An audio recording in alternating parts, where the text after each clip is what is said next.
Hello, hello, hello, and welcome to the inaugural episode of Welcome to Our Cult. This is going to be a great time, guys. And you also might hear angry cat noises in the background.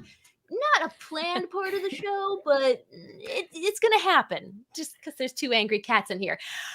Anywho, I'm Katie Nicolau. You guys know me from Weather Twitter, just known as Weather_Katie, and I am one of your cult leaders, known for Good Omens as one of my top fandoms. And we have another cult expert with us as well. Hello, Jilliann. Hello, my name is Jilliann. I have been watching, or been a fan of Good Omens, I should say, pretty much 2018, 2019, when they had first announced that the show was going to come out. And I'm really excited to be here today. Woo! And we have, of course, our virgin viewers, our first-time viewers, some with their will, some against their will, but it's gonna be a blast regardless. Brandi, welcome to the show. Hello, thank you for having me. I've never seen this show before until this week. I'm gonna keep it there. Well, and you know, we have the Brandi, we have the Char as well. Hello, Char. Hello. I am also a virgin viewer, and I did not watch this show against my will. I did it willingly, and I enjoyed it, and I'm excited to be talking about it. Oh, it's brilliant. And as you both mentioned, we have seen the show now at this point, all of us. So we actually have to go a little bit back in time to see what it was like before you guys did. So we'll just hop in the time machine real quick. Well, hello, guys. Welcome to the Wayback Machine. And we are talking pre-Good Omens, which I'm very excited for because Jilliann and I, of course, are pretty big Good Omens fans. We've got the merchandise. We are monetarily invested in this fandom. So we are here to introduce Brandi and Char to Good Omens. And I do have to ask you, first thing, like, did you ever consider watching the show before we kind of forced you to with this? Okay, so you were kind of that final push to where I had many friends who said, this show is so good, you need to watch it. But there's so many shows where so many people say that, my watch list and Netflix and Hulu and whatnot, the queue is just unmanageable. And I'm never going to get around to all of it. And this was just yet another thing in the queue. But then Katie comes out and says, I'm going to do this podcast. It's only 2 seasons. And David Tennant is in it. Come on, just watch it, would you? And I'm like, I can't resist David Tennant. All right. He is the forcing mechanism besides so many shows. Oh, you want to watch DuckTales? I love him. David Tennant. What's not to love about David Tennant? He's amazing in everything that he's in. Yeah, he's my favorite doctor. Him. Wasn't my first doctor, but definitely my favorite. Ooh, who was your first doctor? It was Jodie Whittaker's doctor. Really? I entered the series in 2018 when that premiered. Oh my gosh. And then I went back from the Eccleston, like the new Who, and worked my way through. Gotcha. Okay. So you've been entering fandoms for David Tennant purposes already. So this just kind of continues it. This is true. This is just the next permutation of that. Well, I don't know, Brandi, you're Doctor Who familiar. Yes, Doctor Who adjacent. Yeah. Did that, by any stretch of the imagination, lead you to maybe watching Good Omens? No. Do tell. For those of you who don't know, I don't watch Doctor Who. I've tried a couple times. My sister is really into it, and we have the same license plate covers. Yeah. Like, her and Katie, I think, maybe better friends than Katie and I. But I cannot get into Doctor Who.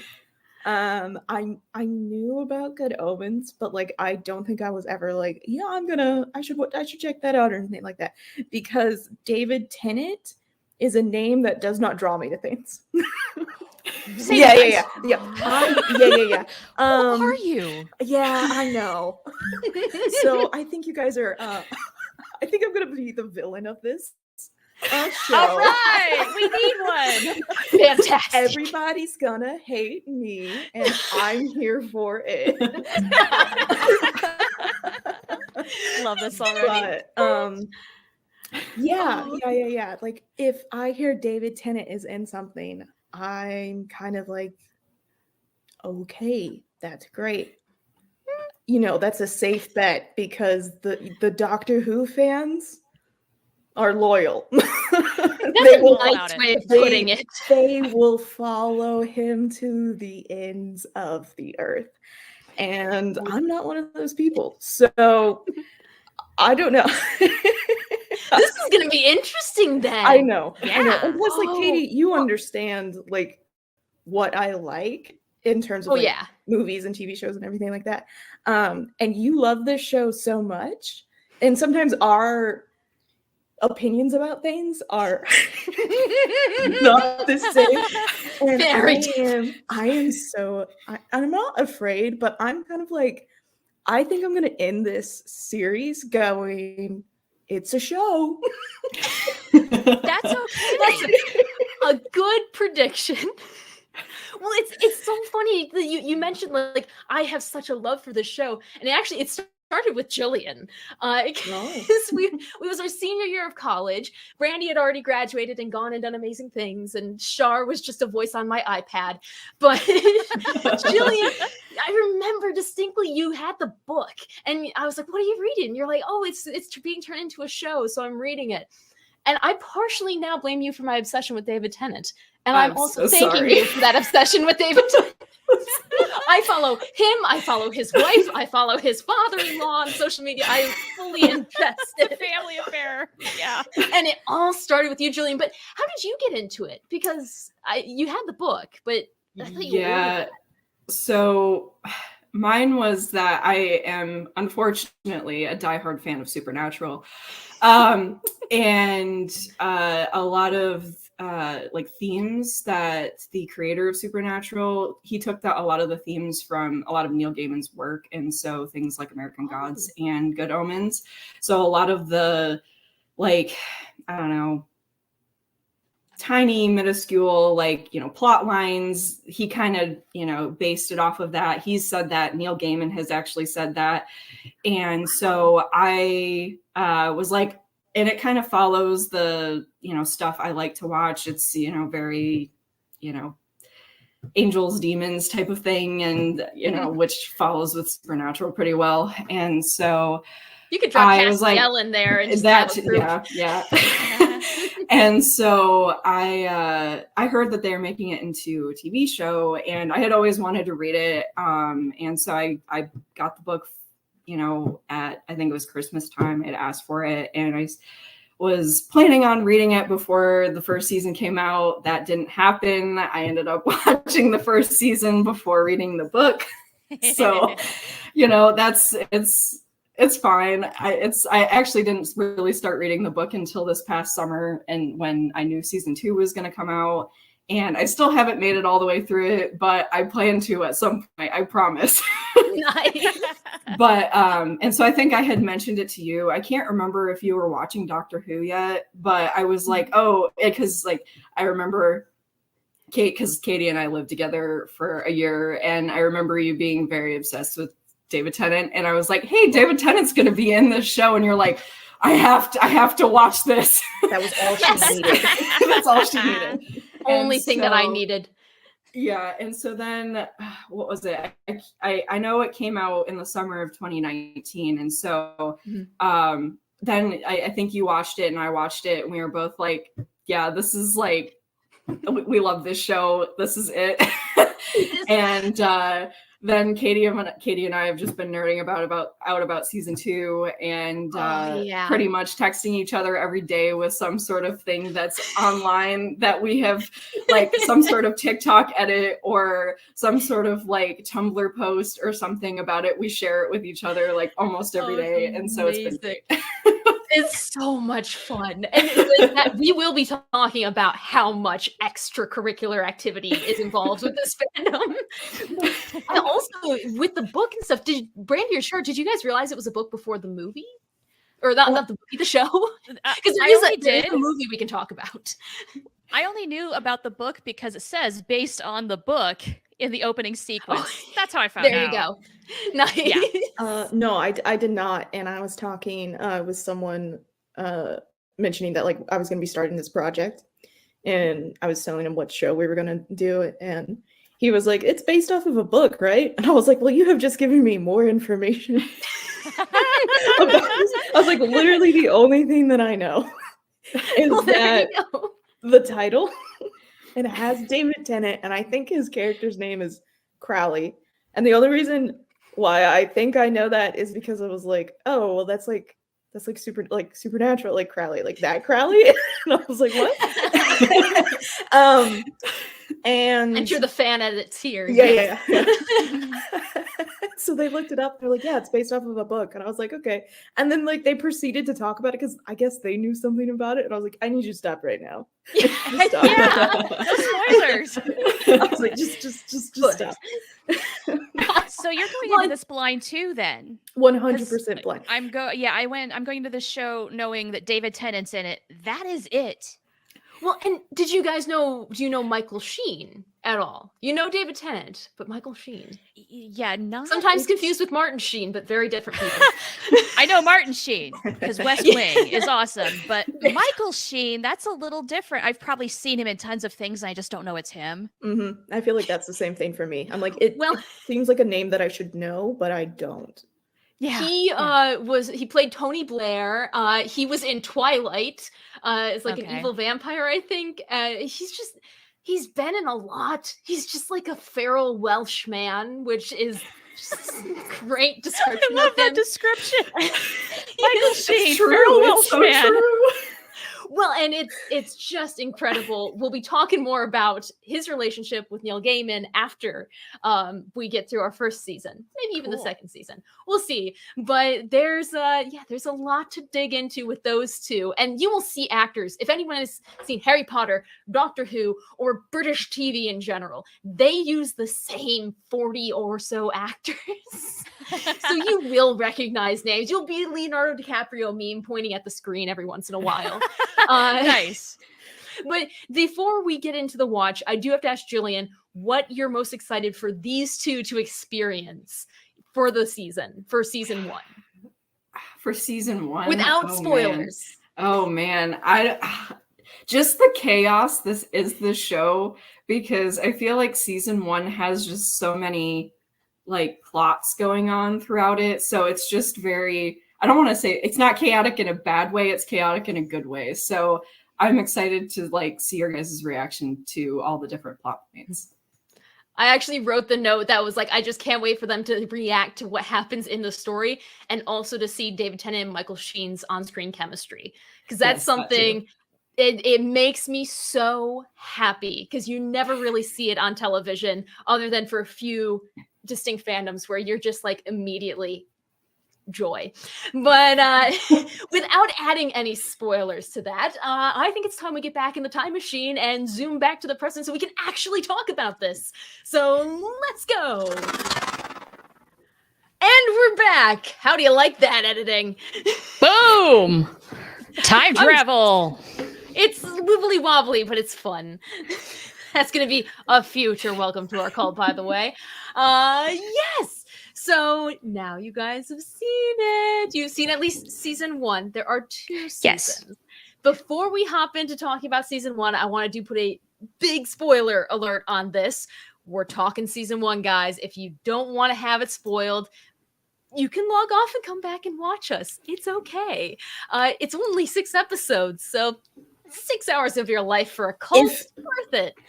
If I can watch it in a week, you can watch it in a week. Okay, that's all I'm gonna say. I have a tight schedule, and I didn't realize how tight it was until I started my rewatch. I was like, "Why did I do this to you guys?" It was easy. I watched during my lunch breaks. Well, there you go. That's how you do it. So pause it if you want, come back if you want, or just keep on watching through. It's fun either way. But now that the spoiler alert is off the screen, what'd you think? First impressions. Okay. Wow. Yes, please. I love so many things about this. One, the casting. is incredible. You were right, Katie, about, oh, I recognize this person. I recognize this person. So many familiar faces. I had no idea Michael McKean was in this show. That was a pleasant surprise. Josie Lawrence, who I know from watching Whose Line Is It Anyway, the British version for years and years, among many others. And who cannot appreciate various wigs and costumes throughout time. That was also incredibly well done. David Tennant with red hair. He makes being a demon look so goddamn cool. Oh my gosh. I mean, he's on the shirt. I don't just wear any person on my shirt. There's cars on fire. We've got holy water. I mean, what doesn't this show have? There's so much cool stuff going on here. I'm in love. Yes. I'm in love. I love the show. Oh my gosh, I'm so happy to hear that. Now, Brandi. Come rain on the parade, baby. Bring on the showers. I predicted them. Let's go. I'm going to start off by saying it's not for me. Really? It's not for me. It is not for me. The one thing that this show doesn't have, main characters who affect the plot. Boom, done. Mic drop. You know what? That is a valid point. It is kind of like they really just kind of try to get in the way of things. They're more like speed bumps than big plot. They're trying. No. I would even like it if they had a negative effect on the plot. They could be replaced as lamps and the story would remain the same. But the lamps wouldn't be nearly as eye candy filled as these two. Totally. Speak for yourself. I've seen some pretty good looking lamps in my life. Like sexier lamps than David Tennant with red hair and those sunglasses? Are you kidding me? Hey, you know what? You like what you like, and I like what I like. Okay, that's fair. That's fair. I'm backing off. If I meet David Tennant, I'll ask him if he thinks he could make a good floor lamp. Really solid discussion. Very important question. No, but I'm glad that you mentioned that, actually, because on the rewatch, I'm sitting there, I'm like, I love these two. They're ineffable idiots, but how's this like tying to the story a little bit? They don't do anything. A little bit. They don't do anything. Well, not to do any spoilers, just wait until season 2, because that's what I'm hoping. One big thing. Yeah. Oh yeah. Yeah. Forget Adam and the Satan and stuff. No, let's see that. Oh my gosh! Don't get me started on. You know, we're gonna actually go through, because I have all the different episodes. I have them listed. I'm actually organized for once, which is a miracle in and of itself. How do you do but that? Yes, it's hard to do. But I need to know episode 1. You watch it. First thing you see are, well, a very interesting CGI snake, butt cheeks, and eventually these two. Were you scared off at all from the first 5 minutes or so? Oh no. These are all good things. David Tennant with long red hair, butt cheeks, snakes, fire. Queen is playing in the for the soundtrack. I'm in. This is good. Oh yeah. That's good. I started watching the first episode, and like the first 5 minutes, I was like, okay, this is gonna be a good show. I would say that the first 5 minutes of the first episode are probably the best. Ooh. And everything after that is kind of like a stone getting crushed rolling down a hill. Like that is that's one heck of a combination. I'm just saying. I wanted to like it, guys. I have done my best to like it. Hey, that's why we do Welcome to Our Cult. It's like a trial run. You don't have to sign the contract, but at the same time, you get to experience it. Not everybody joins the cult. You're giving it a fair shake. You're doing like that intro course, that lures people in. Some people stick around. Some people choose not to. It's just like, I don't know. Like, you guys seem like you're having fun. I want to have fun. Like, no, and if this isn't fun for you, You need another cult. That's all. We have so many other options. I have a feeling you're going to be in the cult leader seat, Brandi, when we do Avatar: The Last Airbender. So I have friends who haven't seen it yet, and I'm like, how did you live through the 2000s without that? You know what? Let's not shame. Okay. Jillian! No! I saw a few episodes when I was growing up because it was on Nickelodeon. I'm right. Switch pretty your sure. name cards. We're doing this now.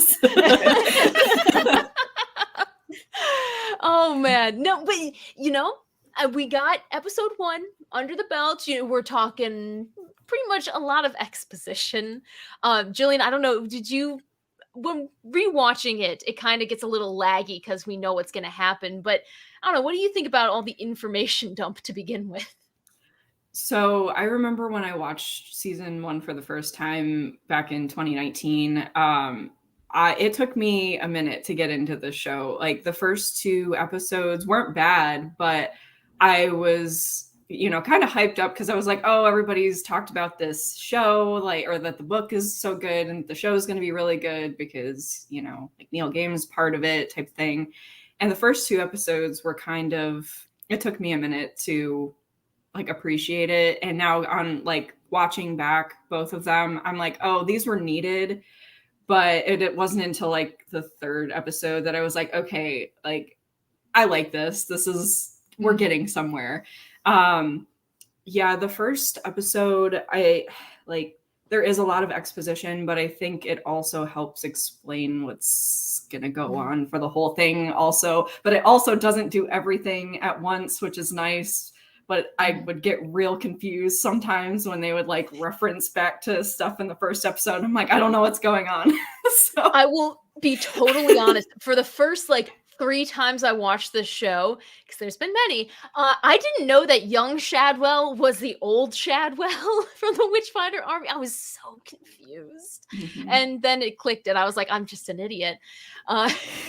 But, we know from episode 1, it establishes very clearly these 2, they're on Earth. You got a demon, you have an angel. This is the exact moment I fell in love with them, by the way. And you get to also learn more about what's happening, as Brandi would say, the main plot, being the Antichrist, which I'm how do I put this? Because my parents can definitely hear me in this room. I am a Greek Orthodox gal. I full on go to church, do Easter and Christmas, all that jazz. And so when I was introducing them to Good Omens, and really when I introduce anyone to it, I'm just like, are you hyper religious? Because this is fan fiction for the Bible. Only there are fans of the show that think the Bible is fan fiction for the show, and it's it's all about a point of view. Sure. Oh, I think I sent it to you, Jillian. If I didn't, I need to. There was someone who sent a picture of their hotel room, and they opened it up, and they're like, "Oh, look, they supplied us with Good Omen fan fiction. It was a fiction, and it was a Bible in the drawer." So they're like, "I got 5 stars." Oh, I love it. This fandom, man, we're feral. Just like Michael Sheen. It can get a little interesting when the first episode, you're like, oh yeah, no, we're gonna have satanic nuns. We're gonna have Hell yeah. I'm so glad that you brought up the Santanic. I can't even talk. The Satan nuns, by far the best thing. By far the best thing of the show. And they were only in the first episode, and that is a tragedy. Yeah, it's true. I hope they tragedy. come back somehow, somewhere in season 2, because the satanic nuns ruled. Let's be honest. No. They showed up, and I was like, okay, all right, this is where we're going. I'm here for it. And then they just everything in my life that I think is great just crumbles away, and I'm like, that one dies. Never mind. You know what? That's why I couldn't keep watching Game of Thrones. Anybody who I even halfway cared about in the first season of that show died. And I thought, screw it, I'm done. I can't do this. You're like, emotionally, I'm not done. have the strength. See, there's a great thing that I've been holding on to. I was thinking of doing it when we do our wrap-up of the fandom in general, but I might pull it out now because we aren't a monetized stream. What are they going to do? Take away no pennies? But there was a promotional video. Jillian, I think I showed it to you, with the satanic nuns just promoting the show. It's a music video. And we're I'm gonna intrigued. chat a little more while I pull it up and see if we can actually get it to play, because I will not lie, if I had a bad morning at work, I would play this in the weather center, and I would scare people. I'm pretty sure. All If right. Spencer's watching, he knows what song this is. But yes, no, the satanic nuns. You got them, and then the concept of just the Antichrist, which can be a touchy subject. When I told my parents about my love of the show, and they're like, "Oh, what's it about?" I was like, "Well, there's this Antichrist, and this and this and this," and they're just like,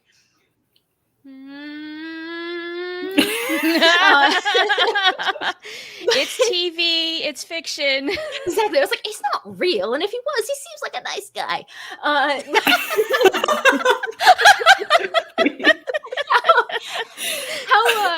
How much of a plot? Good gosh, Lolo really likes Adam in this. How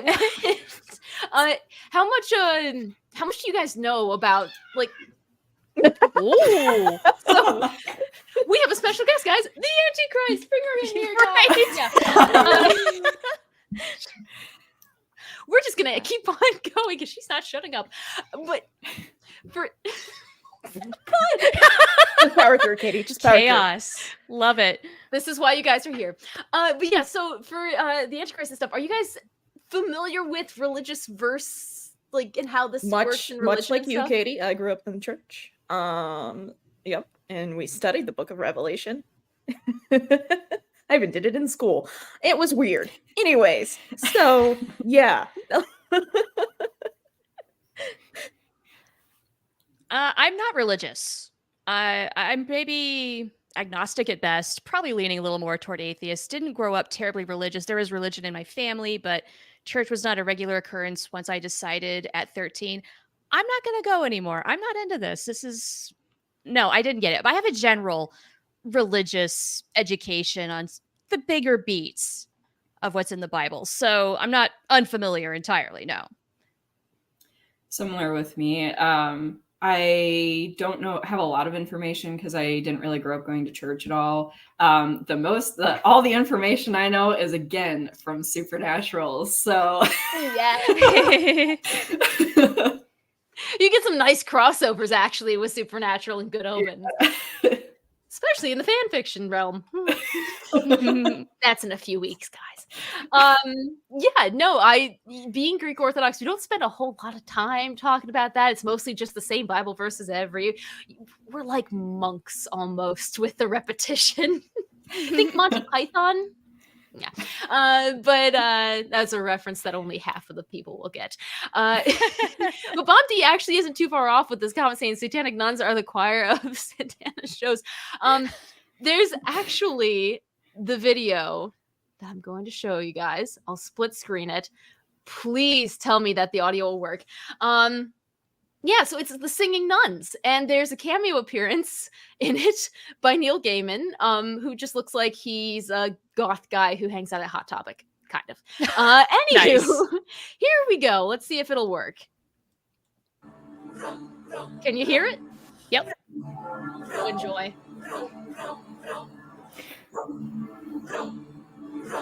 Brand new baby smell. Our evil prayers were answered by the coming of our Lord. He doesn't have the teensy little roofies that we thought. He's blonde and cute and handsome like a little English god. But evil Willie Birch, cheeky little Antichrist, naughty, naughty baby Antichrist, sweet, squishy baby Antichrist. That brand new baby smell. If he raised an arrow, burning up some potion mix on the prickly shoe, and if you make the people that he makes, the wicked man will come. Here's Niels. His day will soon be known.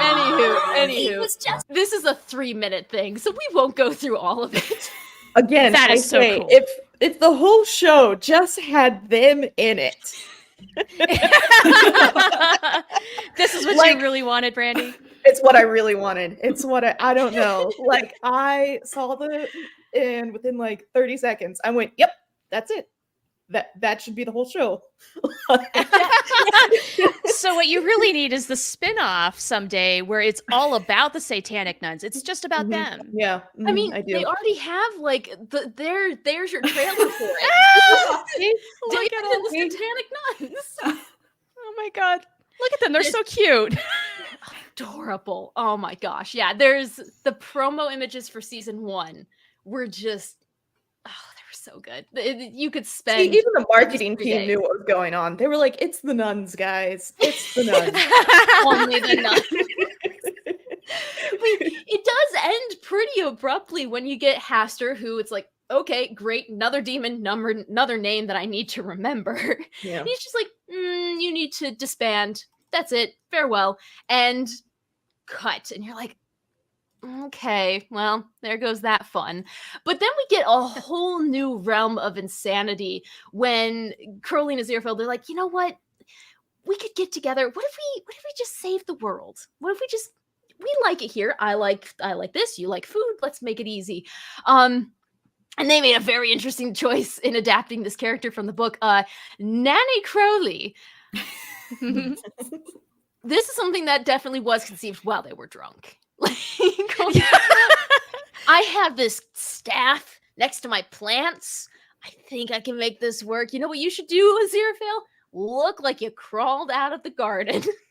Yeah, that was a choice. I was like, what? That bow tie is a choice. I'm here for the bow It tie. really is. Listen, Oh. if he looked like this the entire show, again, I would have been like, okay.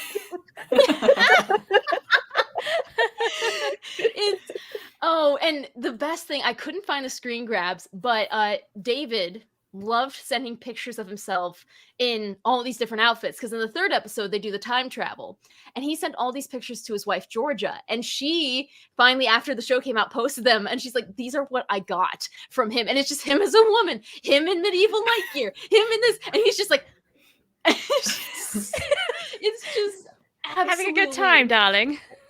Oh, having a delightful time. Well, and Patrick, bow ties are cool. Dr. Hey, Who. they really can be. Yeah. They can. They And- can? Whoa. Yeah, absolute. Bow ties are cool. oh yeah, they always are. Immediate street cred. I've seen except for people Aziraphale. not do bow ties well. Hate to tell Yeah. you. For dreams like Aw. that, I'm already in a fragile state of mind. I'm just sorry, watched the I'm first sorry. season of Good Bow Omens. ties are cool. You still have to wait for season 2. Trust me, season 2. I mean, no spoilers, but there's naked in it, and it's great. I'm waiting for one of my viewers to clip that and send it to my boss. It's not that deep, guys. But no, I don't even know where this train of thought was going. Aziraphale and Crowley, yeah, really just mucking it up, as they'd say.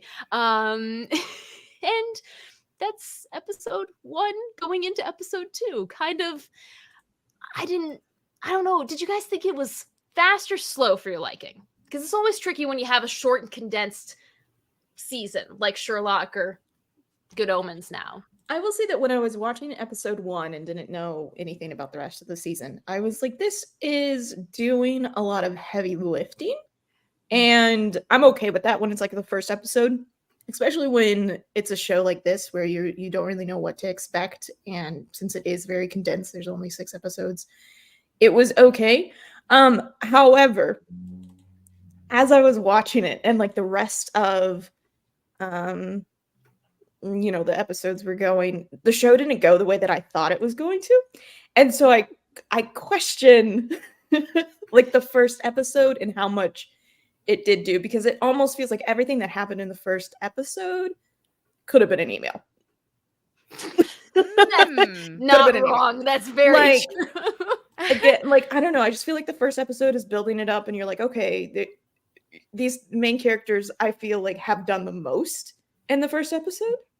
Like, everything messed up because of them. And so I was prepared for like them to continue to like mess things up. And again, they just don't do anything after this. And I'm like, what are you doing? So yeah, like, I struggle to like it. I'm doing my best, guys. I You're really am. good. Hey, you are allowed to not enjoy a Fandom. There's also still the second season, so we can still rope you in. I know, but you don't understand how much the second season is gonna have to do for me to come back in a week's time and be like, I was wrong. Look, you never know. The second season is driving people to plot violence if we don't get a third. I feel like So that's it's that pretty good. I don't know. That feels pretty like typical of streaming shows where Prodigy, everybody's- yes. yeah, where everybody's like, oh my gosh, if we don't get a third season, and the streaming network is like, okay. But see, with this one, I would actually participate. I would take maybe the dead tree in my neighbor's yard and ask him if I could light it on fire and send a picture. But I wouldn't do anything that bad. But still, I just gotta get the energy out. No, you brought up another good point. He focuses a lot on Aziraphale and Crowley, and then all of a sudden, episode 2 comes around, and it's like, you know what? Let's throw in everyone. Yes, this was a little disorienting watching this only one time through so far. Like, I think I agree with Jillian in that exposition was needed as a first timer anyway. Coming back to rewatch, it might feel a little sluggish because you've already got that info in here. But first time around, it was really good. And then now, like, okay, we're going to go over here. We're going to go over here. We're going to go see this person and that. And I'm like, okay, well, they're setting up the pieces. We've got to get to know everybody. Try to keep up. Mm-hmm. Yep. I sometimes like it when shows do that. Sometimes not as big a fan, but Yeah. If I'm you iffy. decide to rewatch, which is an if you would like, it does make a little bit more sense. That's entirely fair. I figure this is one of those shows that has really high rewatch value where you can go back and see so many things that you didn't even know were there that first time around because how could you know? Oh yeah. It's so That's- random. Like well, when you have this scene with Shadwell, you've been introduced to Newt. And fun fact, his tie is actually the scarf of the Doctor in Doctor Who. I wondered about that. Oh, there are so many Doctor Who references. You will wait till season 2. Yeah. I'm gonna get none of them. Yeah, you're gonna sit with your sister. She'll catch you. I was watching Good Omens with Brianna, who is my sister, and she likes Doctor Who. She likes British TV, and so we were watching it, and I'm like, I don't think I get British TV. Like, I just don't think it's for me. And she looked at me and she goes, I don't even like this show. And I went, oh my God. Yeah. Oh, dagger Your to Katie's license plate heart. buddy. I know, your license plate buddy, but she was like, oh my gosh, this show is awful. Really? Oh my gosh. She didn't even finish it with me. She's only watched 2 episodes. And she was like, I'm out. Okay. Okay, what did it? What caused her to go? We watched the first episode together. And then I watched the second episode. And then I was getting ready to watch the third episode because she lives with me. And I was like, I'm going to watch this. What do you know? Do you want to go upstairs? Do you want me to go upstairs? And she was like, no, just turn it on. And I was like, do you want me to explain what the second episode was? And she was like, yeah, sure. I explained the second episode in 5 minutes. I was like, you don't need to waste an hour of your time. I got it. 5 minutes. You gave her the email. Brought her up. This whole show could be an email now that I'm thinking about it. We started watching it. The third episode is the one like where you're like hopping through time, and Crowley and Aziraphale are like, doing like different things in the Bible. And as somebody who grew up in the church and knows the Old Testament very well, I actually really enjoyed this. And I even have a note that's like, if this show was just Aziraphale and Crowley going through like the Old Testament and even like some of the New Testament, would thoroughly enjoy this show. I'd be like, yep, nope, this is good. But we were watching the third episode, and do you want to know when the title sequence for the third episode comes in? It's 30 minutes into the 30 Yes. 30 minutes. We're sitting there, and the title sequence starts up, and I pause it, and I go, "Excuse me." That was rude. I agree. Brianna goes, "Damn it." She goes, I'm out. Oh my god. You know, that's perfectly valid. That's funny. You know, 30 minutes in, that was like, okay, you're gonna do this now? Yeah. Why'd you bother? Come on, let's go. Basically, Amazon commissioned 6 episodes. They had 2 mini-sodes and we're like, we'll just break it apart like this. No one will notice. I forgot about that until I rewatched it like a couple of days ago, and I was watching it with it like it was on in the background while I was doing something else, and like season 3, episode 3 is what got me into the show, because I was like all the time hopping. I was like, oh, this is really cool, and I was, just kind of doing stuff around my apartment, and then all of a sudden the big orchestra thing comes in with the the title, and I'm like, I forgot that this is like halfway into this episode that they finally put up like the opening credits. I was like, what are they thinking? I feel like that's more typical for like streaming shows. So it wasn't so much that it was in the middle of the episode that it came up. It was just a lot of times, like all of that was just like, I don't even know what the word I'm looking for is because I'm just so angry about it. But it was just like, I get what that whole sequence was doing. It was trying to explain like Aziraphale and Crowley's relationship, and not only their relationship with each other, but also like their relationship within like man's world, and trying to like explain, I think, their motivations for wanting to stop Armageddon and not letting man's world, oh my gosh, Crowley walking through the church almost saved me. Almost saved me. It had me. It had me. You know what's amazing? This is the scene Neil Gaiman said he was writing out the screenplay for it, and he said, you know what? This is David Tennant. And from this scene onward, he wrote the part for David Tennant. Ooh. And that's why Crowley, it melds a little bit better in the last few episodes, at least in my opinion. It's because he was like, it's David. Wow. Okay, cool. Did not know that, because there really is like, it hits a stride as they go on. They find their legs, and I can't imagine anybody else playing this part but David Tennant. Mm-hmm. Like, there's the original plan was that Michael Sheen was going to be Crowley. And because he was friends with Neil Gaiman. He's a huge fan of Good Omens. He writes his own fan fiction, apparently. Literally, he posts about it all the time. But yeah, he originally came to him and he's like, I'd love to do this if you're doing the show. Like, I want to be Crowley. And then he was reading through the screenplay, I think, and Neil was writing it, and they both kind of came to the realization that he's not Crowley. And I think they said they had lunch or something. I'm probably botching the story, but they got together, and I think it was Neil or Michael who came out first and was like, I don't think I'm right to play Crowley. He's like, oh, thank heavens, because no. Thus, Aziraphale was born, and they made the best friendship of all time between Michael and David.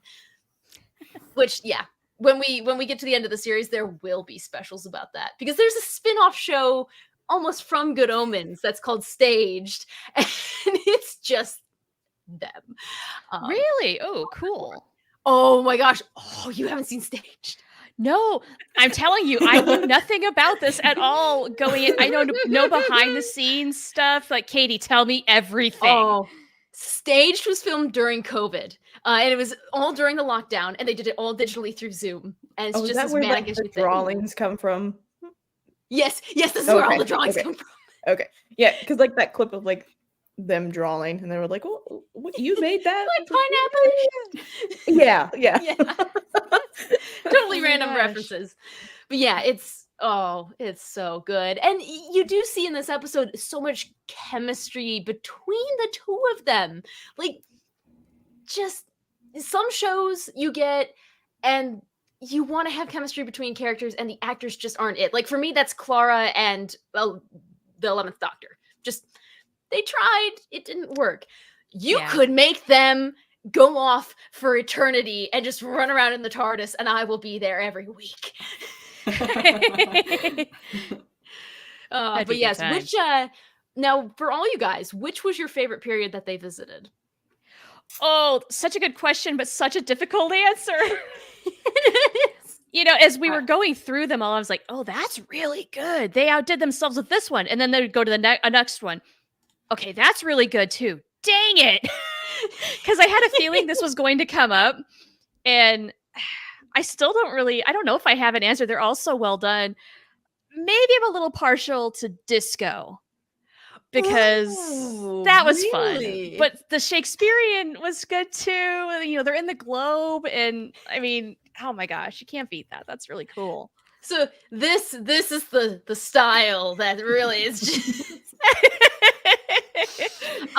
when I saw this the first time, knowing what David looked like and being like, yeah, he's really like, he looks good as Crowley. And then they did this, I'm just like, oh.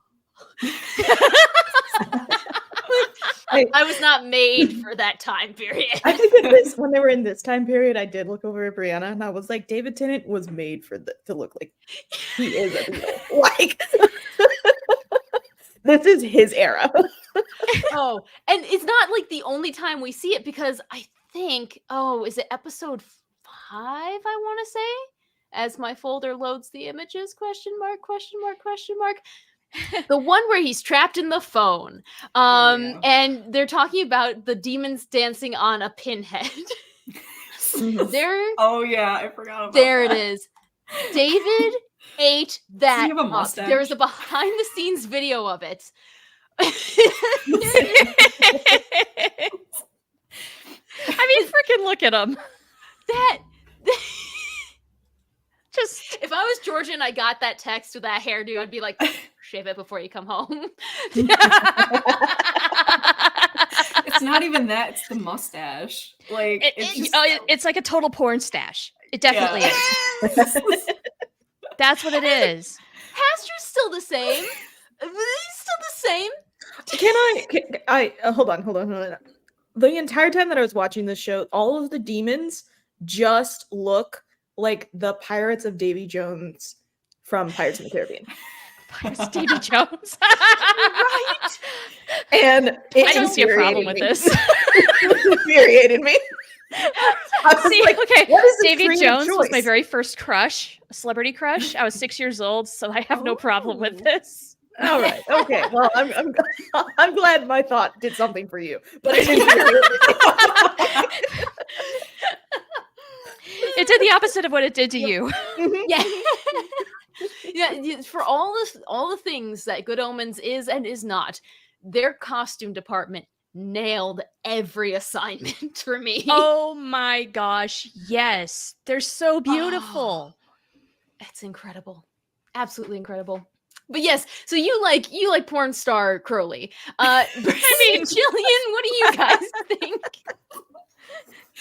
So my favorite is I think is 1941 when they're in the church, just because like I feel like that one has very small moments of being just like, it has comedy, like David walking through the church on his tiptoes because it's supposed like it. I was cackling and I was like, I completely forgot about this, and I was like, this is great.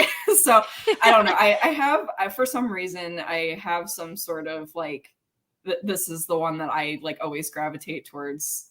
And then one of my favorite lines from the show is that you go too fast for me, Crowley, and so that happens in this like period of time, and so I like it kind of ties in with that too. So oh my gosh, it's fast driving. Yes. You can't go 90 in central London. It's like, wow, not a single wreck. I'm in envy. Same. Yeah, you've been in LA, you know. Oh, you know all too LA well. Traffic. You have to have miracles to survive LA traffic. Like it's just that's no joke. That's for real. Oh man. Well, Brandi, what do you think? Favorite era? It's a toss-up between what Jilliann chose, because I think that was showed like it was the most that they did something, I feel like Aziraphale like coming in and being like, oh ha ha, German spies, and like him being like, you're surrounded, and like that was like, okay, we're getting somewhere. And then we didn't go anywhere, and that's fine, but not really. So but I also really love them just like hopping around in the Old Testament, like them at the Ark. Oh yeah. and Aziraphale being like, well, he's not going to kill everybody in America or Australia or and just like Crowley's shock, like about like he's like he's killing everyone else. What do you mean? Like, and then Aziraphale being like, well, he's going, and afterwards he's going to reveal a new thing. It's called a rainbow. That's going to be a promise that he'll never do it again. And he was just like that makes it better. And you can see on his face, he's just like, you what? Like, could his eyes roll back any further? Aziraphale's just like, I'm just here as an observer. Like, and the fact with this one, there's like, what was it? He said, like the unicorn's gonna escape, and it's like that just was like a little tidbit in there that again I had forgotten about, and I, upon my rewatch last couple of days, I was like, that's just like a funny little tidbit to just throw in there. It's like, I don't know. Oh, and well, what's great too is the unicorn is, I think it's the national animal of Scotland. So it was another David Tennant reference. I didn't know that. Amazing. Yes. Oh. If you go, Neil Gaiman is on Tumblr. Don't go on until you've seen season 2, but he has basically a Bible. Like, I'm pretty sure it's longer than the Bible now, of questions he's answered from the fans. And it goes through all the behind the scenes details and why did you do this? And why did you do that? Why did you set David Tennant on fire? Will you do it again? The answer is yes. Actually, today he said that if he doesn't, let me get the exact wording on this because it made me cackle. I actually read it out loud to my parents, which they're just like, you're insane. Where'd you go? Yes, Anne. Yes, exactly. It's like, you gave birth to this, you knew it. Right? This is your creation. You did this. Oh, you did this. Well, oh yeah, Michael Sheen bought a person an electric harmonica or something. Yes. Okay. Oh, I didn't know there was such a thing. Oh, it's amazing. Well, I can't find it. Anywho, he basically, someone said if we don't get a Good Omens season 3, or will you be lighting David Tennant on fire again if you get season 3?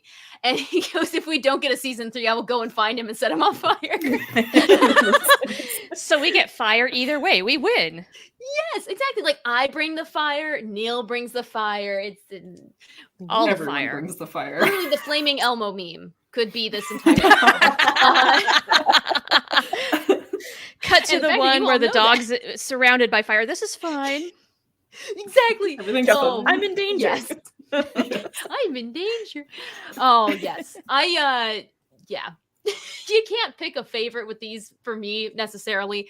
I do like the World War II one because Michael Sheen, actually, he communicates with the fans a lot on social media, and he just was poking fun at the fans, and he's like, yeah, this is the moment when Aziraphale falls in love with Crowley, and the fans just went, what? That's how he played the scene, apparently.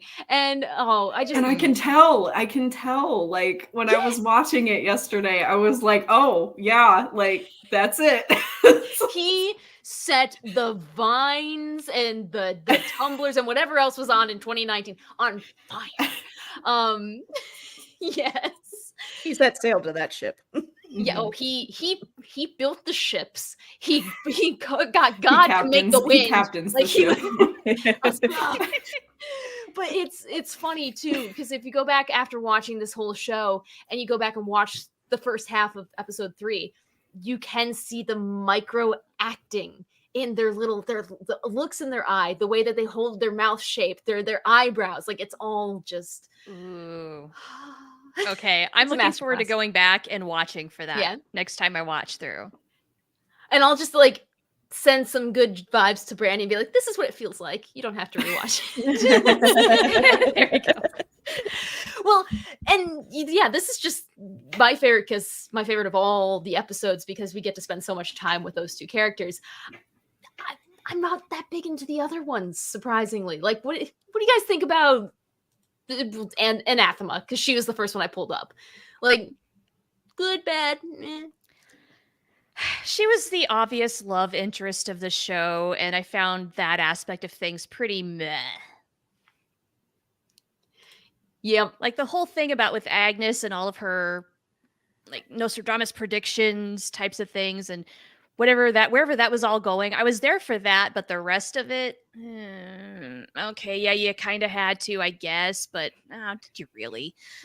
You know, Yeah. sure, make the need a hot love 20-something get some. Okay, we've never done that one before. Fair point, yeah. Like it would have been a lot more interesting if, I don't know, anybody else would have had a sex scene during a terrible storm. You could have gotten one if missing the picture. Where'd she go? I have it. I know I have it. There she is. Get over here, Madam Tracy. Oh, right? Yeah, she totally that would have subverted expectations a little bit more. The Jezebel. Yes. Oh. I liked her character more than most, actually. I think it's just the actress. I don't remember her name. I feel bad about it. The Jezebel. But, oh golly. Yeah, because that's all I know. Madam Tracy and Jezebel. That's neither of her names, but I like her. That's not Miranda Richardson's character, is it? Let me check. No. I don't remember the people that I work with. It is Miranda Richardson. It is. Okay. Why I know that? Like, I've seen her in a couple of British productions, but like, yeah, I don't keep track of her or anything. I just thought, oh, that's cool. Yeah. She's in here. She was in a thing with Josie Lawrence like long time ago. Some movie I watched. Really? Yeah. What was it called? Enchanted April. It's a British film. It's not terribly exciting. It's about 4 women who go on a vacation. Oh, so it's a British film based. Yeah. Yeah. That's going on holiday. Oh, lovely. Well, I mean, speaking of like 4 women going on a holiday, they can get into just about as much trouble as Agnes Nutter, I imagine. Transitions. But what do you guys think about Agnes, who basically has a thread through this entire tapestry of a show? I like her. I like her a lot. I like that she's weird. She's kooky. She, like, you kind of wonder, like, okay, is she off her rocker or is there really something to it? And if so, how much? So the fact that it is this thread that keeps going, just like, I really hope we keep learning more about her going into season 2, just because otherwise it's going to feel very incomplete. Like, I need to know a lot more about this character. Spin-off. That would be like the great spin-off show. I just like when they had her, like they were burning her at the stake and she was like, yep, I'm going to prepare for this, and just like loaded up a whole bunch of like shrapnel so that it would blow up. It's like, that was like, when I first watched that, it was like, there's little tiny things in the show that are like, I did not expect that at all. Like, and it's like, I don't know if you could say it's comedy. It's kind of comedy, but it's like the tiny little things that are like, oh, this adds some sort of entertainment value to this as well. So it totally does. And if you gotta go out with a bang. Yes. If you're gonna do it with style. A line that I use a lot. But yeah, no, this oh wow, that train of thought derailed and fell off a cliff. Oh no. Well, yeah, pretty much. That's the sound that it be, just made in my brain. I swear, I know it. It's in episode 2 because we got this paintball.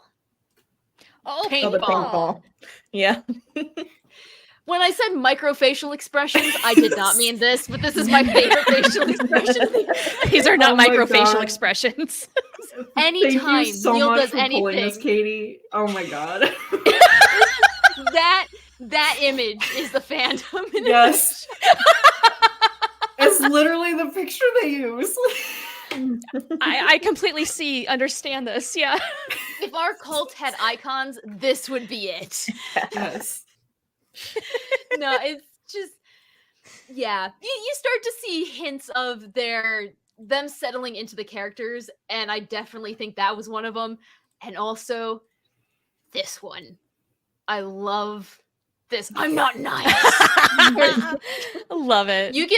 You get any fan with Photoshop on their computer, and they can edit out that 1 inch of space, and it becomes a thing on Twitter.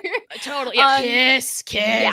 You know that? Oh gosh, when you're a little kid and you have a Ken and a Barbie doll, and you're just like that.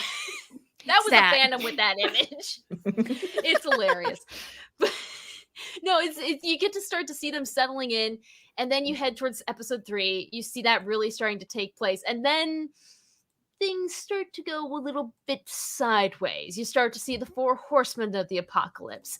You get the Amazon delivery driver of the 4 horsemen of the apocalypse, and you start to get signs that there's going to be some drama here eventually. It's been kind of just setting everything up. This is where they're actually heading to the tea box.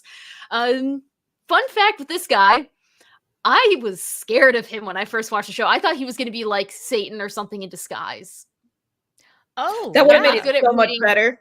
That would have made it so much better. I almost thought, because he does war first, and then he does famine, and then it's pollution, and so death is last. I almost thought that he was going to be death. Oh yes, that would have been interesting. Yeah, see? What like Delivering a little death. change. And I would have been like, okay.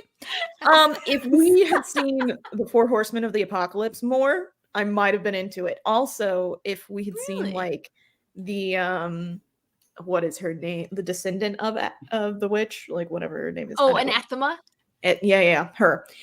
I almost think that like she was the thread that's like could have almost tied everything together for me. So if she had stayed with Crowley and Aziraphale, and like they actually did something, like they like cleaned up or something, like they were like, I have these prophecies, and like I don't know, they just did something, it would have fixed it for me. But they didn't do it. Oh no! I can see how you got there. Yeah, because they hit her with the car, and I'm like, yes, okay. Here comes the plot. Here's where the story starts. We're laying the groundwork. We've read all of our homework. And then they take her home. And I'm like, oh, the book gets left in the car. I'm like, this is fine. She's going to come back. And she doesn't. And they don't team up. And they don't do anything. And Aziraphale doesn't even tell Crowley that he knows where the Antichrist is. And I'm like, what is the point of this? So that was that muted screaming I heard a few days ago from the South. That was you. It was. I get you on this. This is probably the weakest point of the story for me in season 1, where there's so much room for connection, and while you're trying to anticipate and see where it's going when you're watching, it's like, okay, how are they going to subvert my expectations? Because there's the predictable thing that I think they are going to do, but then please surprise me at every turn. And then they just don't? Well, that's a terrible way to subvert the expectations, guys. Because there was such good potential. And I thought this show is so clever. Of course they're going to do that. I don't know if it's being clever, but it's just like, I feel like you watch an episode and you want it to mean something. And you want it, and it just never truly means anything. It's just always just whatever. It's almost like they just walked onto set and was like, well, we have this script and it's great, and we have these characters and we have this set. Let's just have fun, guys. let's just have fun. And I'm just like, what?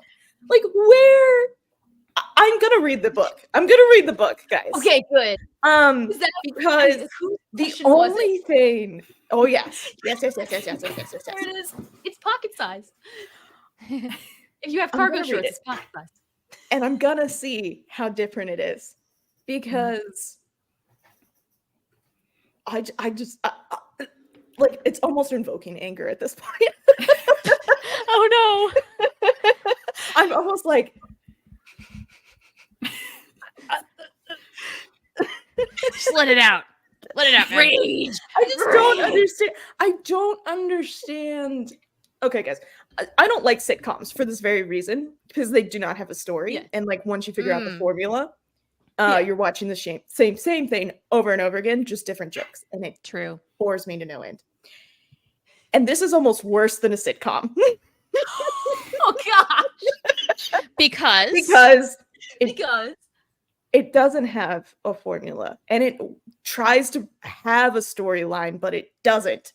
And nothing, like, there's nothing satisfactory of this show. see, okay. I think you'll find with the book, it's a lot easier to tie the threads together. It's like the best way to say Okay. it. Because it's It's if not you so go much and read like, it. oh, I wish they tied threads together. It's just I wish that it had some type of like something to where at the end of the episode I would go, okay, that was the point of this episode. Like I keep having yeah. notes and notes. I'm turning pages, people, asking what is Crowley's like I was so confused on why Crowley and Aziraphale didn't want to have Armageddon or anything like that, because it was like I think it was very unclear that they just liked living on Earth and they just liked living with humans until I think almost like the last episode. That's when it like clicked for me. But I was just like, what is the point of this? Yeah. And then it was like everything that was happening with like these prophecies. Like I think that was probably like my favorite thing about this show was the prophecies and like how they were interpreted and like, you know, oh, of course that's what that means. Like that was my favorite thing. Master and so Job's that's why apple. I think I wanted those prophecies to come more into it and stuff like that. Or it infuriates. You know, I'll be interested to see what you say after reading the book, because there are things that they couldn't integrate. And also, so it was co-written between Neil Gaiman and Terry Pratchett, who are Crowley and Aziraphale in real life. And Terry passed away before the show could be finished. I believe he had Alzheimer's disease. And Neil promised to him before he passed that he was going to make this into a TV show and a cult. And now I feel bad for not liking it. No, because it does explain why it's so rigid as opposed to more of an adaptation from a book where you add that wiggle room to explain things. And then, that's definitely an important piece of context I should have told you. But no, because then you get to season 2 and setting the stage for that. Neil and Terry thought about writing a sequel, and they had notes for a sequel and they were planning it. But then life happens. And so, well, more like death, but that's a part of life. I feel like that's a joke that some can get for the dark humor, but we're going to see in season 2 a much more free-flowing TV story than a book that's tethered down. Like, I'm not opposed to like a show doing something different. I love it when shows do something different and, you know, unexpected and everything like that. But I just fail to see the story. And maybe it's one of those things where it's just like you have to rewatch it several times to understand it. And maybe I'm, you know, just being I'm just, you know, being big dumb. And that's okay. But it's just like it's just not enough for me to be like I don't care enough to understand it at this point. I'm like, there's just not enough. I don't think. See, the gods decided that was enough. Terry Pratchett's like, what? I can sever this internet cable. Not a problem. They're officially controlling this stream. The angels and the demons. They're gonna fight the it angels, out. The demons, and we have some tribbles in the computer too. All of them are just oh about. No! Well, Brandi, I'm gonna message her and let her know she's frozen. But Louise Expo does bring up a good point. They changed the focus of the characters a bit for the series from the book, and the book fans mostly liked it because it was respectful. But there's more things that could have been done. That's perfectly summarizes it, in my opinion. What do you think, Jillian? Besides, like, Brandi back? There Brandy's she is. back! We're back. You weren't smited? I didn't know if it was me or you.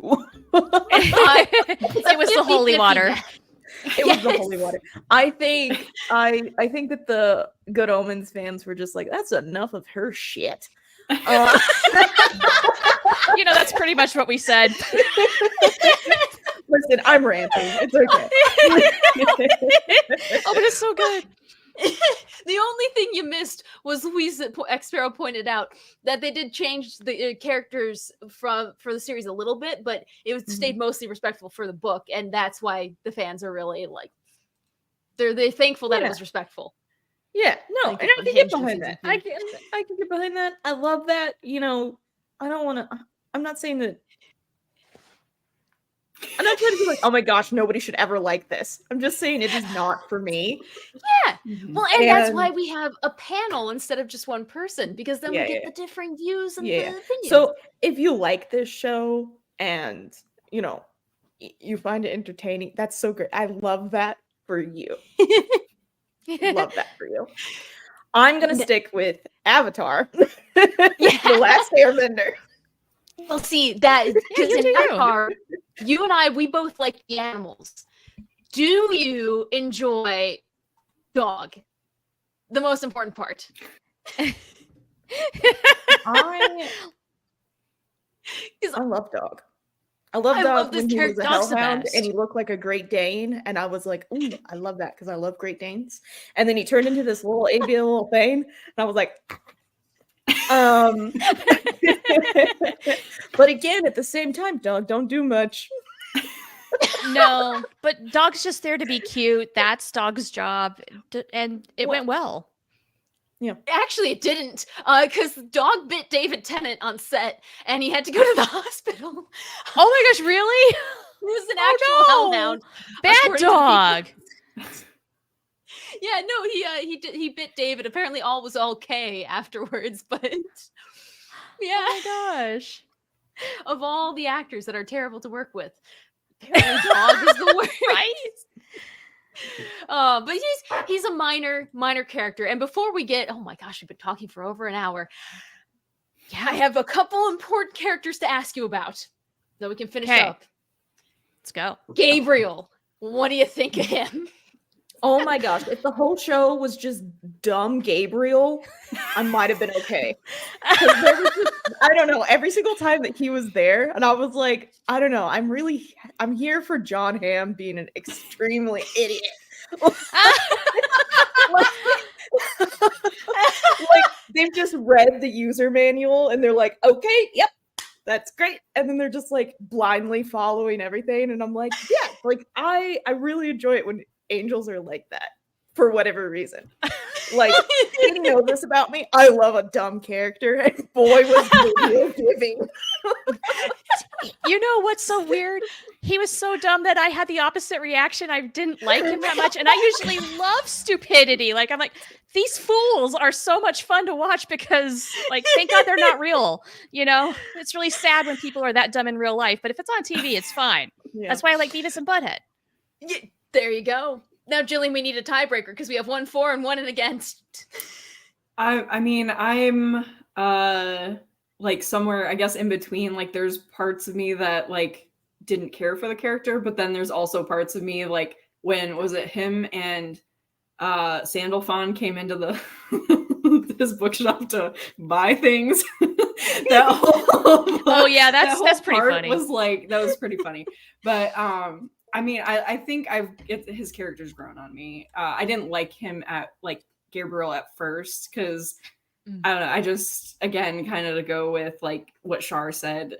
Like he's just can be so stupid and so touched that I was like, I don't know how I like this, but then he kind of grew on me as you know. I've watched it over and over again. Like I like his character a little bit better now. So Maybe that'll happen.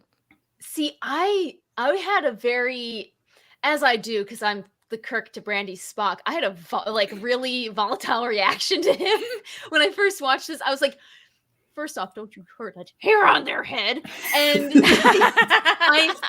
I absolutely love the scene So we're skipping ahead to the end now, guys, but I love the scene up in heaven with the hellfire where he's just like, shut your stupid mouth and die already. That's pretty good. You ever have days where you're just like, here's the answer to the question, go away now. Right. We don't have time for my this. core, like very connected to that acting. But I hate his character of Gabriel because he's so good at it. It's like a character that you love to hate, for me. So we got a whole mixed bag with him. Yeah, that's fun. And John Hamm, he's actually, the part of Gabriel was not in the, well, spoiler, Brandi, it's not really a spoiler, but he wasn't really in the book. And he knew that Neil Gaiman knew that John Hamm liked Good Omens. And so he wrote up this whole email to him being like, I'm going to create a part. Do you want to have this part? And apparently John Hamm's only response was, yes. I think that explains why he goes so hard. Yes. Oh, definitely. I also really like it because, and this is like a general thing when you're taking these characters like from the Bible or from Christianity, and you take like the Archangel Gabriel or even Michael or Raphael, and you like they're usually supposed to be like these big like like they're the archangels. There's the one that like are probably supposed to be like the best, and so when he's just reduced to this bumbling buffoon, I just really like it. I just like it, and I'm like, yes, I'm here for it. Well, and I like the foil character between him and Beelzebub in this, because you're like, oh, it's a Duke of Hell. You expect them to be frothy and gross and grimy. It's like, I have a fly for a hat. It's just subverting expectations. Even if the plot didn't do that, the character designs did that for me. Oh gosh. So that I think covers most of the main characters other than the them and Adam, which I have been putting off to last because I didn't really care for them as much. I am in this fandom for Crowley, Aziraphale, Gabriel, Beelzebub, all the supernatural ones. Children can go off and just play in the woods. I need to know if I'm weird. Like, what did you guys think of the kid group? The kids were all right. They did the most? They did the most. Like, they are what stopped Armageddon, and it wasn't anybody else. It was just them. And to be fair, they also started Armageddon. I would actually argue that, and I'm going to ask for her name again, the descendant of the witch started Armageddon.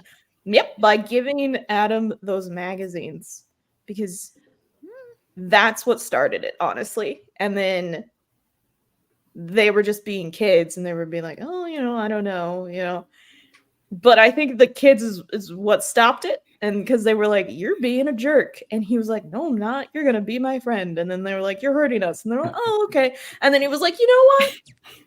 I was a jerk. I was a jerk. They were like, well, now we got to go go stop the 4 horsemen of the apocalypse. And they were like, bet. And that's how you know that Adam has some real good friends. I think I just found a bonus episode of Welcome to Our Cult, and it's just you summarized Good Omens. I summarized each episode in 5 minutes because they all could be an email. Okay, comment, anyone watching, do you want this? Because I really do. Maybe this is like a segment. Here's the short version, and then we have the long version. Yeah. Oh my gosh. So perfect. Yeah, I mean, Adam and his gang of friends. It's them and the 4 horsemen, and then you just have Gabriel and Beelzebub messing around, and Crowley and Aziraphale making people question things, and the next thing you know, the end. But the end actually is what I really want to emphasize a lot, which I didn't save a lot of time for. But you see at the end, one thing that I never predicted, and I'm good at predicting things, and that was the switcheroo between Crowley and Aziraphale. Did you guys see that coming? You didn't see that coming? No, Not at all. No, I knew exactly Swear what was on it. happening. I knew exactly. How did you know exactly? So when I was watching this, I watched that episode last night, and I was sitting there watching it because, like, obviously I knew it was going to happen, and I actually was sitting there thinking, Brandi's going to see this coming from a mile away. Like, I don't know how. I don't know how she's going to do it because I didn't see it, but I literally had a thought last night of, like, Brandi's going to be like, how did you guys not see this coming? It's like, I don't know. It was just such a shock to me. Last night when I was rewatching it, I was like, man, I should have really paid attention, because one thing that gave it away when Crowley's on the ground when they apprehend him is he says tickety boo. And that's Aziraphale saying. He said everything's tickety boo. And I was like, he only said it at, like, to make, I don't want to say make fun of Aziraphale, but he was like, tickety boo, what are you talking about? And then when he gets apprehended, he's like, oh, it's all tickety boo. And I was like, man, that should have been the thing. Before. It I've happens seen this before so that. times. Really? Oh, it happens. I knew it was going to happen when they were on the airfield. And Aziraphale picks up, like, this little piece of paper from the prophecy book, and it's a frame that flashes in it, and it almost highlights, and it says switch faces or whatever. It happens on the airfield. And I was like, oh, okay. So I was like, I don't understand what's happening, but they're eventually going to look like each other. And so after that moment, I just started watching it, and then they get apprehended, and they're like, oh my gosh, we're dying. And I was like, no, they're not, because he's Aziraphale and he's Crowley. It's like, none of this matters. Well, that's what I also, again, when I was watching it last night, I noticed that just, like, Michael Sheen played Aziraphale differently. Because it was, it was Michael Sheen playing, Aziraphale, who was playing David Tennant playing Crowley or something, like somebody did. And so there's a flow chart for it. Yeah, he was a bit more, like, I don't know if the word is, like, stoic, like, or has more of the Crowley character vibe when he's, like, up in heaven. And I'm like, man, I really should have seen this coming. Like, I really messed up. That's definitely Crowley. I do. It was before that. It was like when they're talking to him, his face is just like there's no expression. And usually I feel like Aziraphale's very, like, has a lot of just, like, general expressions, because he's very empathetic, and, like, he always has some sort of, like, I'm happy to be here, or, like, why am I here, or, like, you've apprehended me, like, I'm gonna look sad about it. And his face was just flat. And I was like, oh, like, I really, really should have seen this coming. So. you see, that's where I start to get in my own head with that. I'm like, what's happening? Why is he doing this? What's this? And then by the end of it, the answer's on the screen. Yeah. That's kind of where I was at. I knew something was up, but I didn't nail it the way Brandi did. I just knew there were things, like, on second glance that I would see that I'm not seeing this first time. Like, okay, I know there's saints around here somewhere, but what are they? And I don't know the full picture. And so I just kind of let it happen. I just kept watching just to see. And then, okay, finally they just tell me, and I'm like, oh, okay, yeah, that makes sense. Well, and just the scene where they're like, oh yeah, we know what Holy Water does. And then David freaking Tennant, everyone. Just look at him. Freaking look at him. I have one question. Because I think it's another thing that gives it away that they're switched. But I don't know if I'm just making up. Right before they get taken, they're eating ice cream and, like, a popsicle. Yes. And Crowley has a popsicle and Aziraphale has the ice cream. In the show, do they get ice cream or a popsicle before that? And then, like, that's another thing that, like, oh, they're eating each other's. I had the same thought, Brandi. I was literally watching them get ice cream last night, and I'm like, I know there's something here that's, like, I missed at some point. So I don't know. I don't remember if in an earlier episode if they had gotten it or whatever, but it was just like I feel like in terms of, like, making a show, and I feel like that is, like, just such a an easy way, non-verbal way to be like, these two characters are actually swapped. Mm-hmm. Well, there's a fan theory, which I don't believe is canon. I have to go through the Neil Gaiman Bible on Tumblr. But there's a theory that Aziraphale likes the strawberry popsicle and Crowley likes the vanilla with the flake. And it's because it reminds them of each other, sort of a thing. Like opposites attract. So he likes, Aziraphale likes the more adventurous sort of thing, and then Crowley likes the plain and simple. Total fan theory realm, which is strange because usually that's Brandi's department, but Not with this show. I have an encyclopedia of theories to go with this, but yes, that's it for the explanation, because it was not in a previous episode. Okay. All right. So no, but I mean, you do see them enjoying food a lot, including in the last scene where they get to dine at the Ritz and a nightingale sings, and it's just to the world, tickety boo, roll credits. And I went through and I looked at all these scenes to see if maybe there was an ice cream on one of their dessert platters, but no, it's these some sort of British fancy things. What is that? Tea. Neapolitan something or another. I thought for a second it was that like the thing you get in Little Italy. Not gelato. No, it's not tiramisu either. It's like the it's green and yellow and pink and yeah. Now I'm hungry. But yeah, no, there's no thing, guys. there's no explanation for it. Officially. But yes, and we do have one person who mentioned, Nikki said, on rewatch, it absolutely is a giveaway. My first time seeing it, I thought, or I remember thinking, oh, that's cute. He picked that up from Aziraphale, the little thing. But yeah, you're going to have that thought of, oh, they picked that up from him or he picked it up from them. Hopefully going forward. If not, then I've failed you. But Joseph and the Amazing Technicolor Dream dessert. Yes. Because I also deeply love Donny Osmond in that role. So bonus points for Bob D. But yes, that covers all the highlighted points that I had. Hold on. But I need to know what you guys are thinking. Okay. Two things. Real quick. Go for it. All right. When the devil is coming, Satan is coming. And it's this big moment. I have his picture on my computer. And it's this big moment.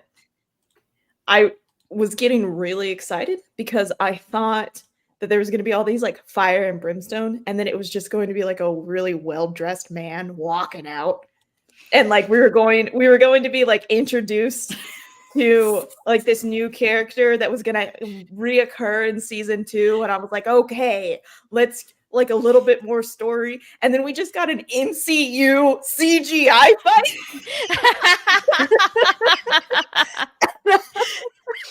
And I was so upset. Well, you are spot on, because did you see who voiced Satan? No. Benedict Cumberbatch. Oh no shit! Yes! I didn't see that either. Okay, there's your subversion that you're looking for. Bro. We could have a well-dressed Benedict Cumberbatch just strolling through the brimstone. Can you imagine? It would have brought Brianna back to the Good Omens. She would have been like, I take back every single bad thing I just said. If they made Benedict Cumberbatch Satan, I would have liked it. I would have been like, I'm so sorry, guys. I was wrong. This fixes it for me. This fixes it for me. I take it all back. Another quick thing, and I'm sorry. I know I said I had 2, but I actually had 3 because I just remembered. The next quick thing, my favorite part, and it's Katie. This is gonna be on brand because you know what I like. My favorite part, because it showed the most character in this whole series, was when Crowley gets to the bookshop. It's on fire, and he's looking for Aziraphale. And he can't find him. And he has like this giant emotional breakdown, and he goes, my friend is dead. Oh my gosh. I was like, there we go. Yo. That's all I wanted. That's all I wanted. Can't believe I skipped that scene. Take my nerd card away for 5 hours. Exactly. Be in jail. No, he acted to quote Curly, he acted the hell out of this thing. Like he did. My only friend is dead, and just Well, gosh. I mean, that almost made this Spock cry. Well, you want to know what made a lot of people panic about that scene too is they actually set the bookshop on fire. They set the entire set on fire, and they put David Tennant in a burning building. No. Really? Yes. Wow. Whoa. Okay, And like they had to rebuild safety the entire regulations. Nobody does it like the British guys. Did he Nobody sign a does it like the waiver? British. He had to have Georgia co-sign it, just be like, fine, set him on fire. And Michael. And Michael, second wife. And then my last thing here, it's a question for our esteemed cult leaders. The narrator. Yes. Is that God? That is God. Okay. All right. Okay. Yep. All right. Frances McDormand, I think. She's God. Okay. She is God, Cool. which that is another fun one that made people on the internet ticked. They were like, God isn't Really? a woman, and Neil Gaiman's just sitting there like and flips up the middle.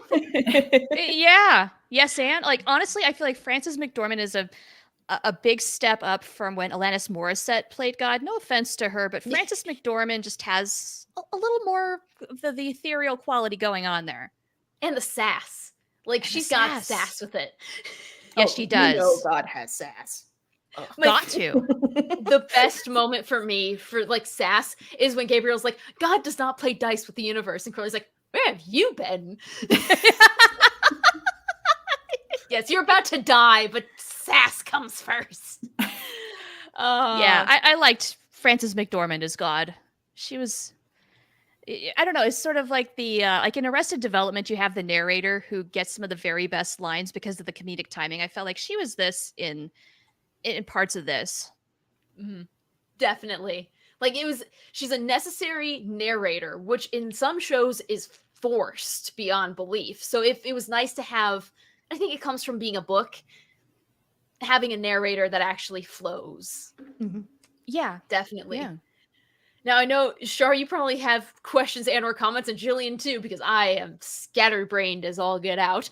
But I opened up that file that had Crowley in the bookshop, and I also had Crowley in the burning car. Yeah, and fire car. David Tennant on fire. And the whole Bentley being on fire thing, it's iconic for just Crowley being just absolutely manic. But when it finally bursts into flames and explodes at the airfield, you want to know what they told David to act like in this scene? Oh, I know this. Act like you're watching the TARDIS explode.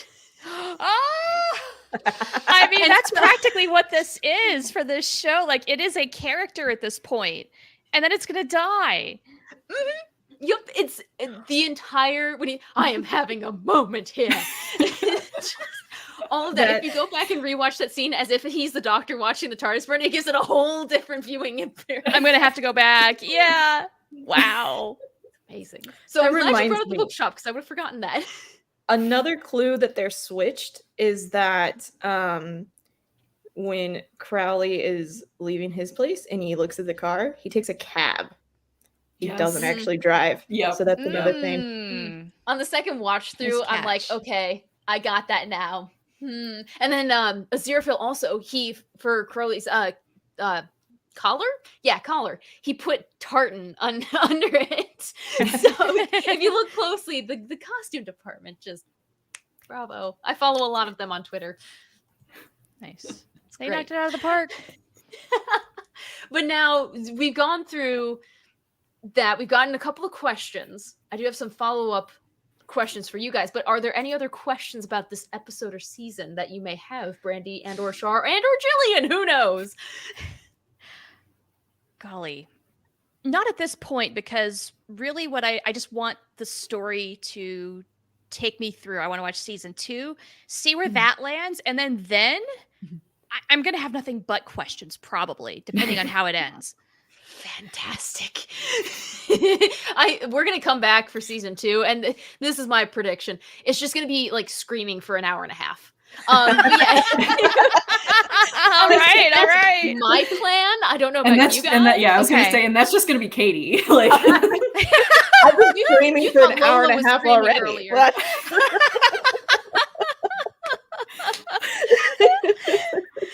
And this is why I handpicked you guys, because this is the best.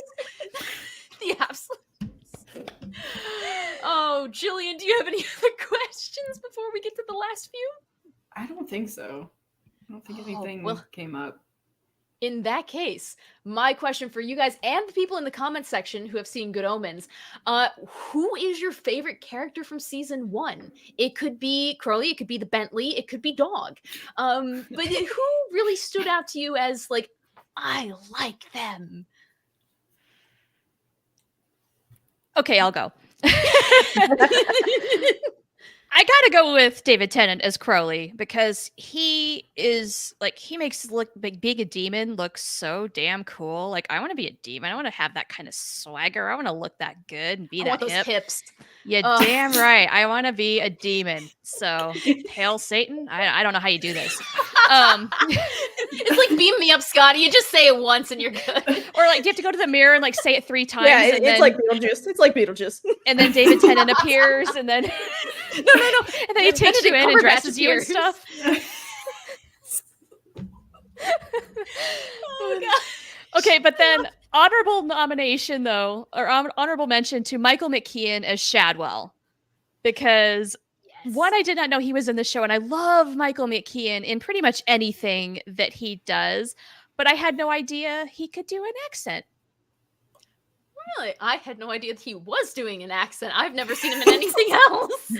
You saw him as Fear on Voyager. No. That's him. You didn't know that? He's the freaking clown? Yes!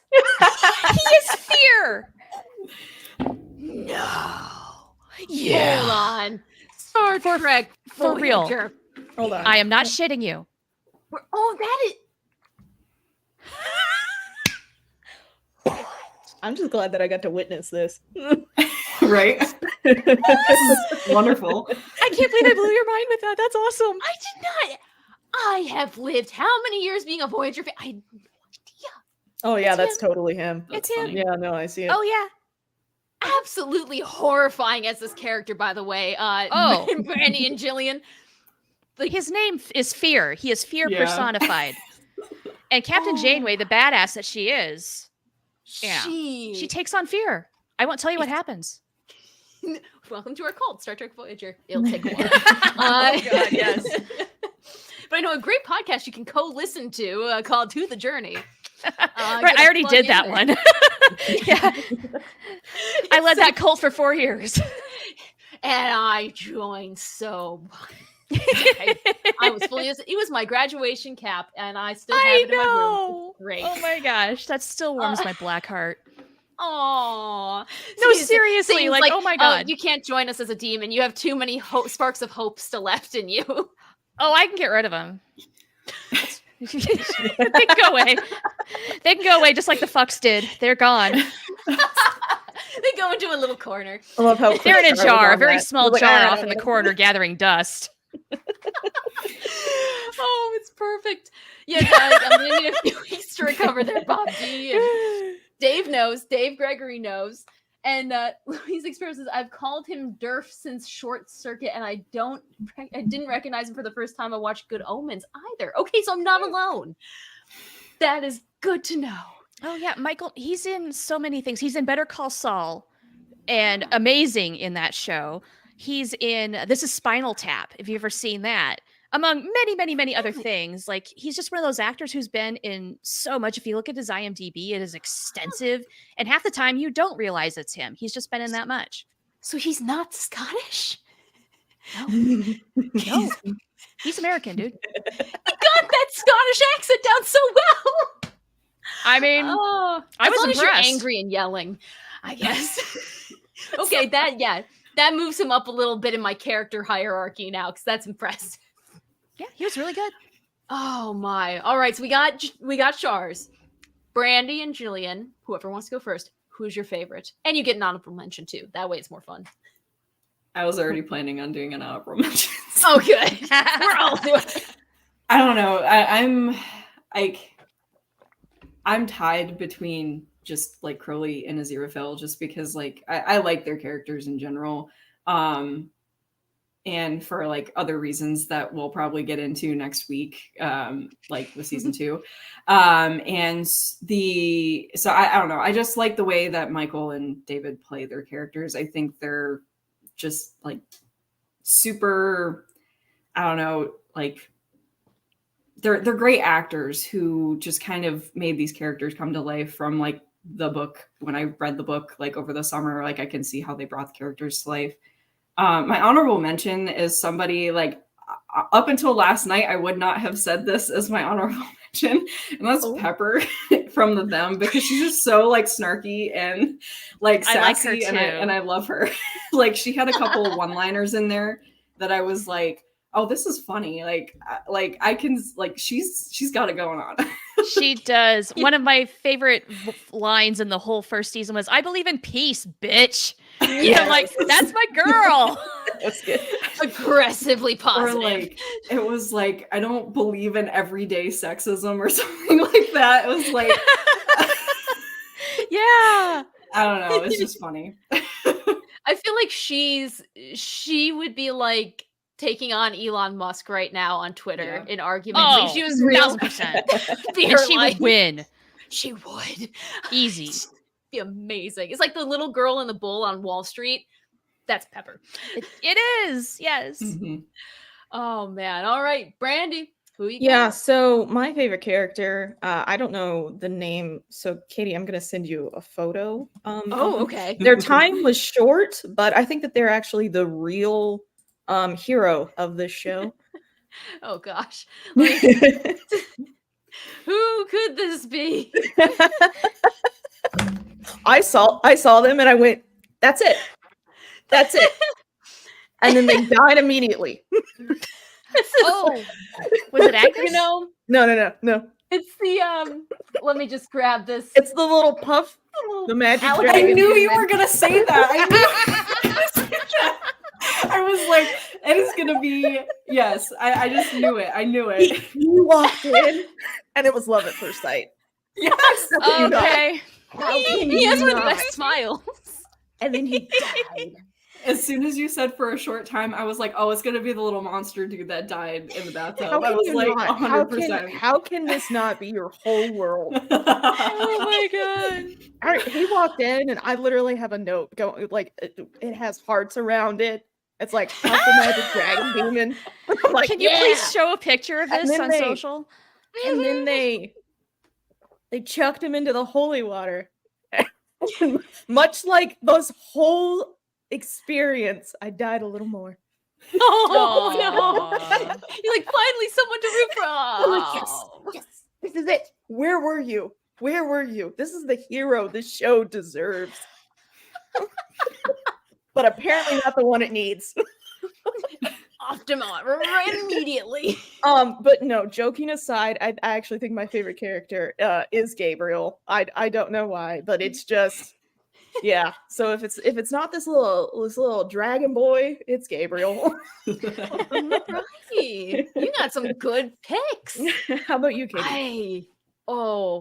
That's yeah. See, I love that you guys all have different characters because it totally matches you guys' personalities, who you are like drawn to with those. I'm Crowley because David, but also because I just love his manic kind energy. Because it's like he's not a demon; he's an angel in a demon suit, sort of a thing.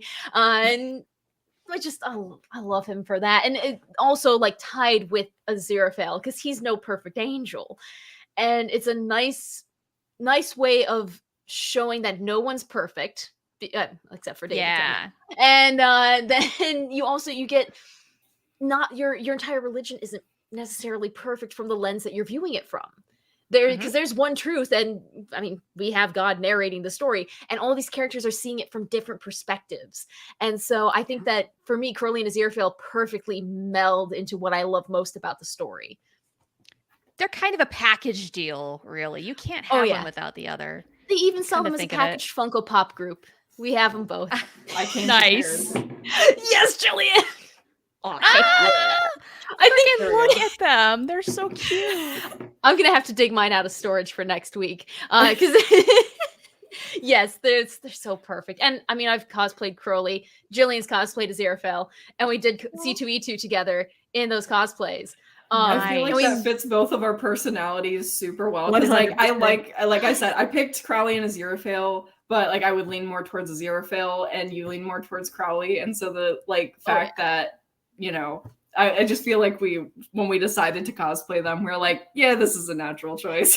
It really was. If you guys ever want to cosplay it again, I will get a gray turtleneck and I will be the best Gabriel. Yes. Oh my gosh. Yes. Do it, you guys. Do it. We will fly you out and you can be Beelzebub and just we'll kill this. Because All right. we actually, was it the COVID year? It was the year like right before COVID hit, I think it was. Because we were in C2E2 at Chicago when the first case of COVID was reported in Chicago. Like we literally just got it in. And there was a pair, I think it was a husband and wife maybe, and they were cosplaying Gabriel and Beelzebub. Oh yeah. And they had business cards. And it was like in their full style. It was amazing. So Wow. 100%. Yeah, no, I'm so glad you guys said these characters, and yes, we're gonna do it. Getting the thumbs up from the audience, which honestly they've been amazing, and I've just been watching the conversations that have been happening because they're so nice. Don't go in there, guys. Brandi and Char, you guys are locked. Yeah, until we you've are seen not the permitted entirety. to go into the chat. Nope. Yes. But you guys have been good, staying spoiler free. So gold star for you. Been trying really hard. Like I cannot wait to catch up to speed and then like dive into whatever behind the scenes information, read this whole freaking Bible, like all of it. I'm such a junkie for that sort of stuff. And I know there's got to be some really good things from this show. Like even what you've shared in this session right now, like that, this is so good. Like if this is just a taste of what's to come, I'm here for it. Yes. Oh, definitely. It's going to be great, which actually brings me to my next question. And this is up to you guys. I want to know what you guys think would be best left alone or actually indulging ourselves. Should we cap off this episode by watching the trailer for season 2? Ooh. Because I feel like it might give Brandi a little bit of hope, but at the same time. Like, okay, is it super spoilery? It's just a trailer, right? I don't remember. I don't think it is. It gives you a hint of what the season's about, which could help when going into watching it. It gives you a basic shell of this is the adventure this time. All right, then no. I need to go in blind. You'd be like, I'm trying to lower expectations, guys. I am awful at building up expectations for this. Yeah. But yes, I'm okay with doing the blind one because afterwards we can go and talk about the trailers and everything. And that sounds good. Yeah, flying blind has been fun so far. I love it. Awesome. Well, in that case, I'm going to see if I miss any. I did miss one comment. Louise X. Sparrow saying, did you see the Zoom call between Michael Sheen and Misha Collins? Which I'm like, hold on. Jillian, definitely. Jillian says, hold on. Hold please. It's 1 second. Amazing. Give me No, because 1 second. there's so much crossover between Supernatural and Good Omens. Like the character names are shared, and I own the shirt of the campaign that they did together. Wow. That is cast. That is Aziraphale. Yes. Nice. It's so perfect. I'm excited for you guys to see season 2, but I'm also excited for you to open the vault to see all the other connections to all the other fandoms and stuff. Yeah, I've not even thought about that yet. Oi. Oh, just you wait. Or don't binge it tonight. It's up to you. No, I'm not going to be able to do that, unfortunately. I got college football and work in the morning, so I'm out of that pool. But yes, no, I'm excited for this. Jillian, like we did with the time machine, what are you most excited for them to see about season 2 without spoilers?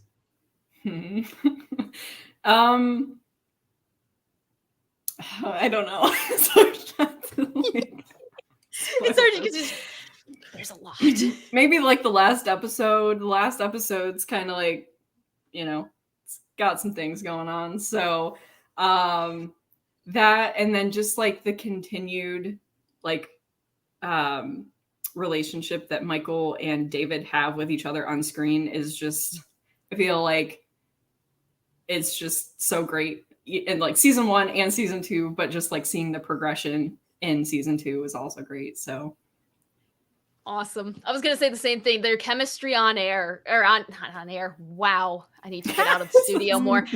Their chemistry on screen, just as actors, I'm excited for you guys to see how that evolved from season 1 to season 2, for them as their characters, and the last episode. So good you put thing that way more eloquently than I did. That's basically what I was trying to say. That's why we're here. We're two halves of a whole idiot. It's great. It's true. No, because that's not the only reference I was going to do as an intro for the show. This is a behind the scenes peek. My brother brought it up to me when I told him the show was called Welcome to Our Cult. He was like, it's kind of like that SpongeBob episode where they're like, welcome to our cult. Welcome to our cult. Let's have that as our intro.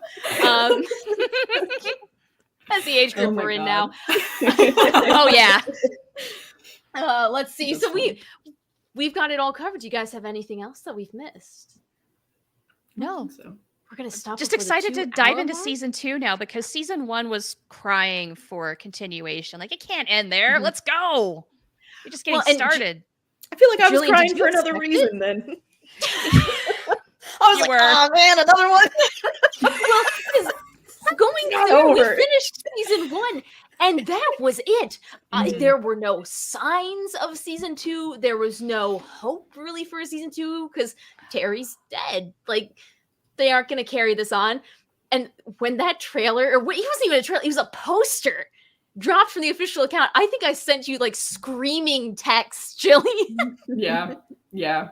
Well, and then it's been announced for a while, or I guess it wasn't a while, but they didn't really ever say when it was going to come out. Like, they never gave a good time frame. And then the Hillywood show did a parody in May. It wasn't May, and then that's when they announced it. They partially announced it through that, and I was like, oh, this makes sense, as they were trying to kind of line the two up together so that they all hail Gaiman. All hail Gaiman. See, these are the references you guys will have. The more you look into this fandom, it really is a cult. Aren't all fandoms to some extent, though? Really? Yeah. You know? Yeah. We just have a lot of cult leaders. One of them's Welsh. The other one looks like, pretty goth and Hot Topic sort of vibe. But the other one doesn't even use Twitter, so we're really cut off from him. But He's better off. Yeah, true. Very true. Probably. Georgia sends him what he needs to know. She tells him about the icon emojis. Yeah, that's covered. Which is, after you guys are done with this, there's some Graham Norton show clips with David and Michael that you need to see too, because David in real life is Aziraphale and Michael in real life is Crowley. Ooh, now that's interesting. That is interesting. Okay. But yes, so even if the show might not be for your taste, their friendship absolutely is amazing as humans. So nice.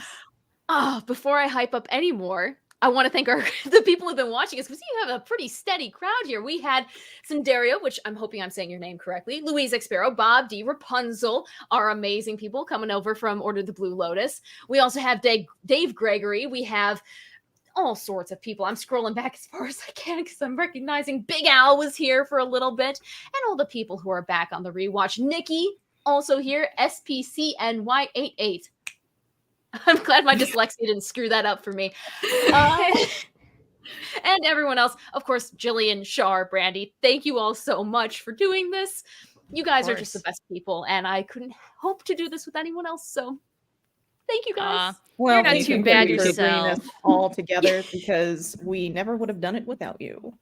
True. It's crazy how, friends from across, no matter where they are, you guys are all vibing, and it's awesome.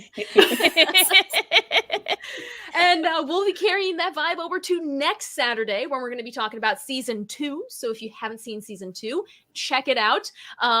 Enjoy. Let us know what you think. And we'll see you a little bit less than 7 days from now, minus a few hours. Thanks, guys. Bye. Where's the end button? I always forget it. Oh, geez.